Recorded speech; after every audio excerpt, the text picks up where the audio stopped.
Hindi class में आपका स्वागत है। आज हम भारतेंदु हरिश्चंद्र द्वारा रचित प्रेम माधुरी के कुछ सवैये हैं, उनकी व्याख्या करेंगे, उनको समझेंगे। चलिए शुरू करते हैं। प्रेम माधुरी। मार्ग प्रेम को समझे हरिश्चंद्र, यथारथ होत यथा है। लाभ कछु न पुकारन में, बदनाम ही होने की सारी कथा है। जानत है जिय मेरो भली विध, और उपाय सबे व्यर्था है। बावरे हैं ब्रज के सिगरे, मोहे नाहक पूछत कौन व्यथा है। तो ये प्रस्तुत जो सवैया है, जो इसमें छंद है सवैया, ठीक है। तो प्रस्तुत सवैया हमारी पाठ्य पुस्तक हिंदी के काव्य खंड से प्रेम माधुरी शीर्षक से उद्धृत है। इसके कविवर भारतेंदु हरिश्चंद्र जी हैं। ये इसका संदर्भ रहा। अब प्रसंग पे आते हैं। का प्रसंग क्या रहेगा? प्रेम माधुरी में क्या बताया गया है? यहाँ प्रेम की विशेषता का उल्लेख किया गया है। प्रेम की विशेषता का उल्लेख करती हुई गोपी अपने मन की खीज को अव्यक्त कर रही है। यानी जो गोपी है वो अपने मन में आने वाली खीज का वर्णन यहाँ पर कर रही है। तो सबसे पहले इसकी मीनिंग देख लेते हैं। मार्ग यानी रास्ता, मार्ग, को माने कौन, समुझे यानी समझता है, हरिश्चंद्र वही कवि हैं। यथार्थ यानी यथार्थ में, वास्तव में। जिय यानी हृदय। सिगरे यानी सभी। जिय माने हृदय और सिगरे माने सभी। व्यर्था माने व्यर्थ, बेकार में। बावरे यानी कि पागल हैं। सिगरे माने सारे।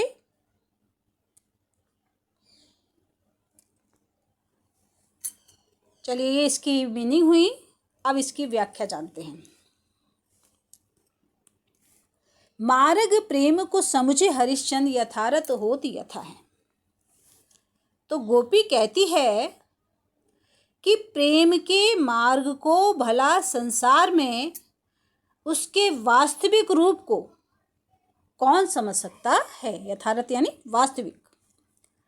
गोपी कहती है कि प्रेम के मार्ग को भला संसार में उसके वास्तविक स्वरूप को कौन समझ सकता है। लाभ कछु न पुकारन में, बदनाम ही होने की सारी कथा है। उसकी सारी कहानी तो केवल कलंकित होने की ही है। बदनाम यानी कलंकित होना। अतः इस विषय में पुकारने से भी कोई लाभ नहीं है। मेरा अंतःकरण भली प्रकार जानता है, यानी मेरा हृदय अच्छे से जानता है कि इस बदनामी से बचने का कोई उपाय ही नहीं है। जानत है जिये मेरो भली विध, और उपाय सवे व्यर्थ हैं। यानी मेरा हृदय ये अच्छे से जानता है, भली प्रकार जानता है कि इस बदनामी से बचने का कोई उपाय भी नहीं है। यही कलंक वस्तुतः दुख का कारण है। बावरे हैं ब्रज के सिगरे, मोहे नाहक पूछत कौन व्यथा।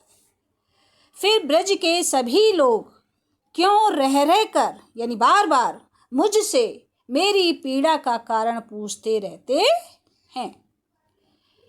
लगता है जैसे ये सभी पागल हो गए हैं। मेरे वियोगपूर्ण प्रेम को जानते हुए भी ये अकारण ही मुझसे मेरी व्यथा का कारण जानना चाहते हैं। इसका काव्य सौंदर्य है, यानी इसमें काव्य सौंदर्य में हम क्या क्या देखते हैं? रस, छंद, अलंकार, भाषा, ये सब हम काय में देते हैं? काव्य सौंदर्य में। और इससे ही संबंधित कुछ पॉइंट्स जो इसमें मेन हैं वो हम काव्य सौंदर्य में बताते हैं। तो काव्य सौंदर्य क्या रहेगा इसका? विरही ने ये पूछने की उसे कौन सी पीड़ा है व्यर्थ है, क्योंकि उसकी पीड़ा तो विरही है और प्रियतम से मिलन के बाद ही इस पीड़ा का अंत हो सकता है। भाषा, इसमें ब्रजभाषा का प्रयोग किया गया है। अलंकार, इसमें रूपक है, यमक है और अनुप्रास है। रस इसमें वियोग श्रृंगार है, क्योंकि जो नायिका है वो अपने प्रियतम के विरह में दुखी है, यानी प्रियतम से बिछुड़ गई है, इसलिए यहाँ पर वियोग श्रृंगार है।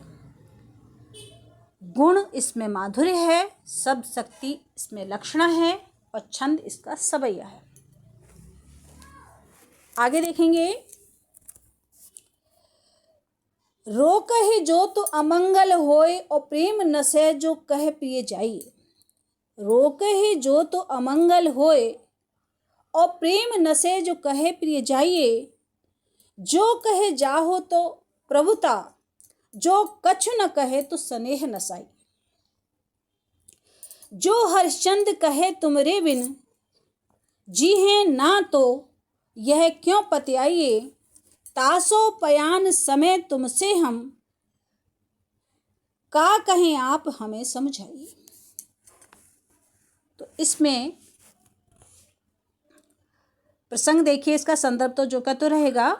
प्रसंग होगा इसका कि इन पंक्तियों में जो नायिका है, जो गोपिका है, वो परदेश जाते समय, यानी उसका जो पति है, उसका जो प्रियतम है, परदेश जा रहा है, तो परदेश जाते समय, उसको विदा करते समय वह अपने पति से अपने हृदय के प्रेम भाव को बड़ी चतुरतापूर्वक अभिव्यक्त करती है। अब इसकी मीनिंग जानेंगे। रोकही यानी रोकना, अमंगल यानी मंगल ना होना, नशे माने नष्ट होना,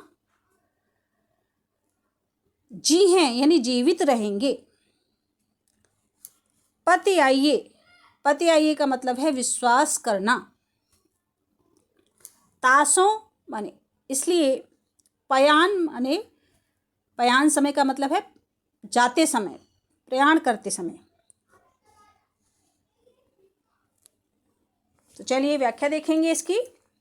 रो कहे जो तो अमंगल होए और प्रेम नसे जो कहे पति जाइए।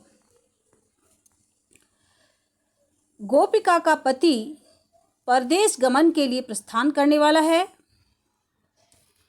गोपिका उससे कहती है कि यदि मैं आपको परदेश जाने से रोकती हूँ तो अमंगल होगा। क्यों अमंगल होगा?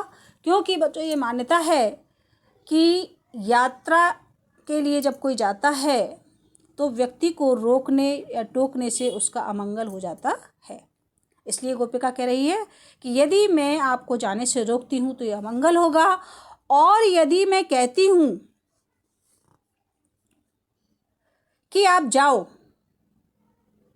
तो मेरे प्रेम का नाश होगा और प्रेम नशे यानी प्रेम नष्ट होगा। जो कहे प्रिय जाइए, यदि मैं आपसे कह दूं कि हे प्रियतम आप चले जाइए तो इसमें प्रेम का नाश होगा, अर्थात इससे आप यही समझेंगे कि आपके लिए मेरे हृदय में कोई प्रेम नहीं है। जो कहे जाहो ना, यदि मैं आपसे ये कहती हूँ कि आप मत जाइए तो प्रभुता कहते हैं बच्चों स्वामित्व को, तो ये मेरा स्वामित्व होगा आपके ऊपर।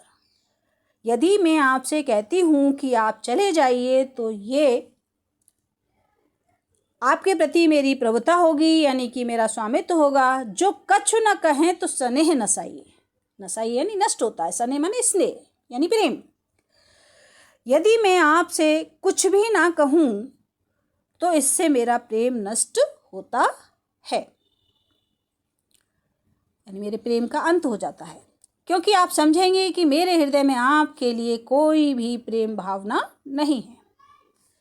जो हरिश्चंद्र कहें तुमरे बिन जीहे ना, तो यह क्यों पति आई। हे प्रियतम, यदि मैं आपसे कहूँ कि मैं आपके बिना जी नहीं सकती, तो आपको इस पर विश्वास कैसे होगा। ये पति आई यानी विश्वास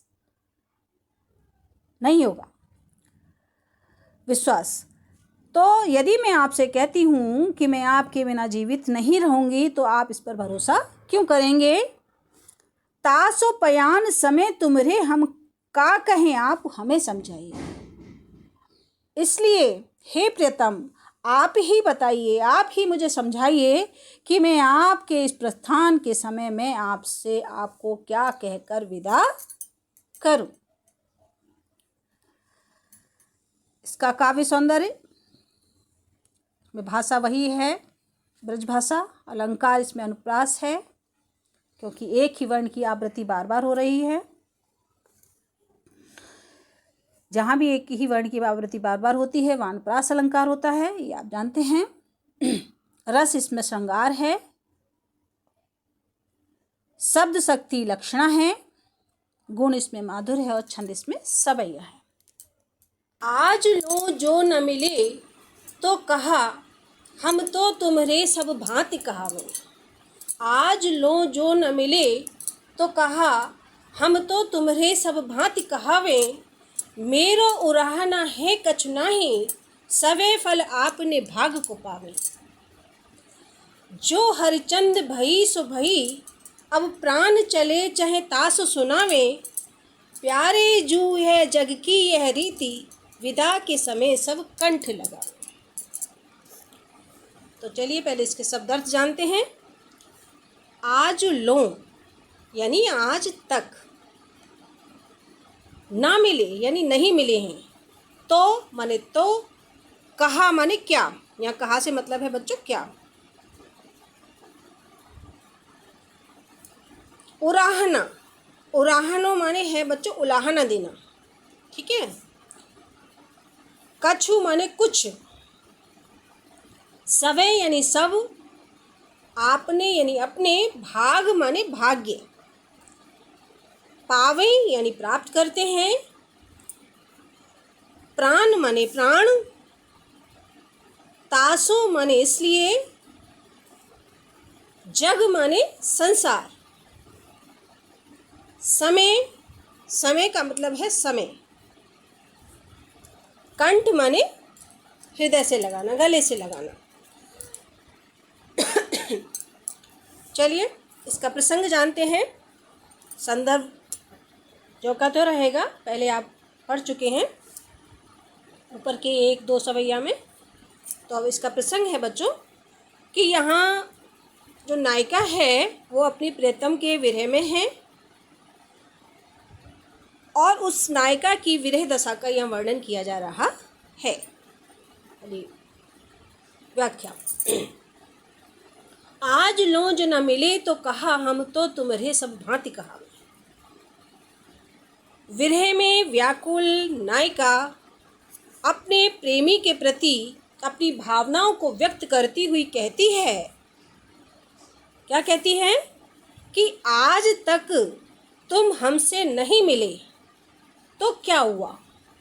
तो कहा यानी तो क्या हुआ, आज तक तुम हमसे नहीं मिले तो क्या हुआ। हम तो तुम्हारे सब भांति कहा में, लेकिन फिर भी नहीं मिले हो, अब तक हमसे नहीं मिले हो, फिर भी हम तो सभी प्रकार से केवल तुम्हारे ही कहलाते हैं। मेरो उराहन है कछु नाहि, सवे फल आपने भाग कुपा में। मेरा आपको कोई भी उलाहना इसलिए नहीं है, यानी मैं आपसे किसी भी प्रकार की शिकायत इसलिए नहीं कर रही हूँ क्योंकि सभी अपने भाग्य के अनुसार ही फल प्राप्त करते हैं। मैं आपसे इसलिए कुछ नहीं शिकायत कर रही हूँ क्योंकि इस संसार में सभी अपने कर्म के अनुसार, अपने भाग्य के अनुसार फल को प्राप्त करते हैं। जो हरिचंद भई सो भई, अब प्राण चले ताहे चाहे तासो सुनावे।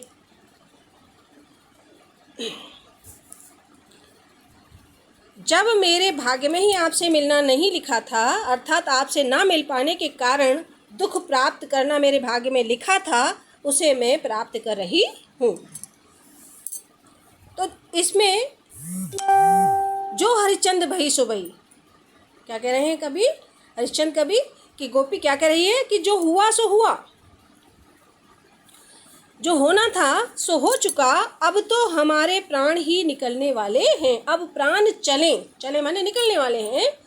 इसलिए हम आपसे यह कहना चाहते हैं, अब आपको ये सुनाना चाहते हैं कि क्या, प्यारे जो जग की है रीत, विदा के समय सब कंठ लगावे। कि हे प्रियतम, संसार की ये रीति है, ये रिवाज है कि अंतिम विदाई के समय सभी अपने गले से लगाते हैं। आप जीवन भर हमसे नहीं मिले तो ना सही, परंतु अब मैं आपसे सदैव के लिए दूर हो रही हूँ, सदैव के लिए बिछुड़ रही हूँ। इसलिए आप तो अब मुझे इस बार अपने गले से लगा लीजिए। तो यहाँ नायिका का अपने प्रेमी के प्रति असीम प्रेम दर्शाया गया है।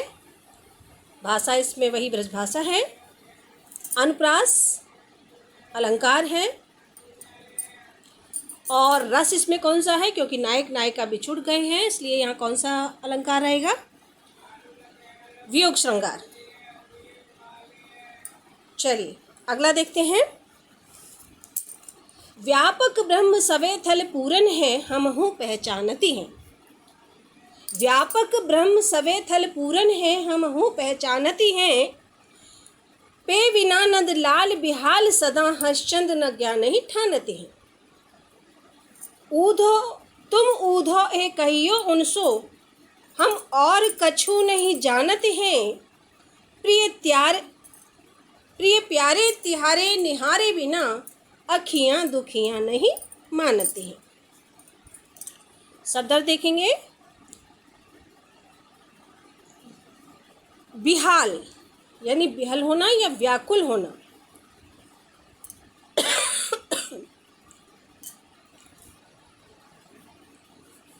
ज्ञान ही माने ज्ञान को, ठानती माने महत्व देना। ठीक है। निहारे, निहारे माने देखे, देखना। तिहारे माने तुम्हारे। दुखियाँ माने दुखी। अखियाँ माने आंखें। नहीं मानती हैं यानी नहीं मानती हैं। इसका प्रसंग देखेंगे। उद्धव गोपियों के पास योग का संदेश लेकर जाते हैं। उद्धव कौन थे बच्चों? श्री कृष्ण के मित्र। तो श्री कृष्ण के जो मित्र उद्धव थे वो गोपियों के पास जाते हैं और उन्हें योग का संदेश देते हैं। लेकिन गोपियाँ श्री कृष्ण के प्रेम में इस कदर रंगी हुई हैं कि उन्होंने उद्धव से कहा कि आप हमारा यह संदेश श्री कृष्ण को जाकर सुना दो। क्या सुना दो उन्हें जाकर? क्या कह रही हैं गोपियाँ? चलिए व्याख्या देखते हैं। व्यापक ब्रह्म सवे थल पूरन है, हमहु पहचानती है।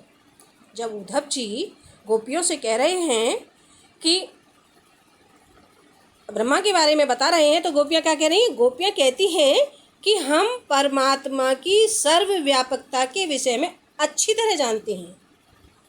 भली माने अच्छी तरह से। व्यापक ब्रह्म यानी हमारा आपका जो ब्रह्मा है वो सर्वव्यापक है यानी सभी जगह स्थित है। इस बात को सभी जगह कहाँ? सवे थल पूरन है, जल थल थल सब में व्याप्त है। कौन? ब्रह्मा। इस बात को हम अच्छे से जानती हैं और हम यह भी जानती हैं कि परमात्मा जल थल आदि सभी जगह विद्यमान है। इस संसार के हर चीज़ में ईश्वर विद्यमान है। पे बिना नंदलाल बिहाल, सदा हर्षचंद न ज्ञान ही ठानती है। पे यानी किंतु, किंतु श्री कृष्ण के वियोग में हम सब व्याकुल रहती हैं। विहाल माने व्याकुल रहना, बेचैन रहना। किंतु भगवान श्री कृष्ण के वियोग में हम सब व्याकुल रहती हैं और इन्हें छोड़कर हमें किसी भी प्रकार की ज्ञान चर्चा अच्छी नहीं लगती। अर्थात हम तुम्हारे ज्ञान मार्ग को कोई भी महत्व नहीं देती हैं। तुम ऊदा एह कहिए उनसो हम और कछु नहीं जानते हैं। गोपियाँ क्या कह रही हैं कि हमारा हृदय श्री कृष्ण के अतिरिक्त कहीं भी नहीं लग सकता। हे उद्धव, भगवान श्री कृष्ण से जाकर यह कह देना कि हम गोपियाँ और कुछ नहीं जानती और हमारी ये दुखी आँखें प्यारे तिहारे निहारे बिना अखियाँ दुखियाँ नहीं मानती हैं। और हे उद्धव, भगवान श्री कृष्ण से ये भी बता देना कि हमारी ये दुखी आँखें भगवान श्री कृष्ण के दर्शनों के अतिरिक्त और कुछ स्वीकार नहीं करती हैं। तो ये बच्चों आपका चौथा सबैया का व्याख्या रही। ठीक है, चलिए धन्यवाद। जय हिंद, जय हिंदी।